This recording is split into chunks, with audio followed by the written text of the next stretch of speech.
Ukoliko je potrebno nešto poništiti, postoje dve opcije. Prva, pri dodavanju artikala štikliramo ukoliko račun nije završen. Nismo otišli na dugme plaćanje, nismo pritisnuli taster plati, možemo se vratiti na račun, odabrati stavku koju želimo da poništimo i pritisnuti taster obriši.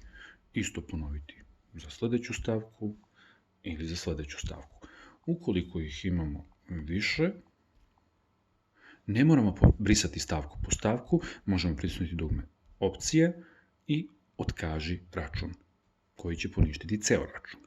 Međutim, ukoliko je račun završen, odabrali smo plaćanje, stisnuli dugme plati, fiskalni račun je gotov, odštampan.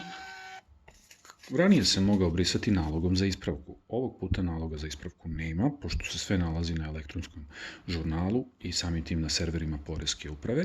Da bismo to odatle obrisali, ulazimo u meni, računi, i tu ćemo imati spisak svih računa koji su izdati. Odabrat ćemo račun koji želimo da storniramo, otvoriti ga i vidjet ćemo ga na ekranu. Imaćemo dve opcije, jedna je izdavanje duplikata računa, druga je njegovo storniranje. Kasa će nas pitati da li smo sigurni da želimo da poništimo račun, odabrat ćemo da, i kao što je kod naloga za ispravku bilo potrebno uzeti matični broj i podatke kupca, tako i ovdje moramo odabrati kupca koji vraća proizvod i štiklirati. I nakon toga će račun biti storniran.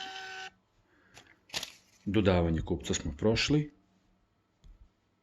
u prethodnom videu pod kategorijama kupci i opcije dodavanje novog kupca.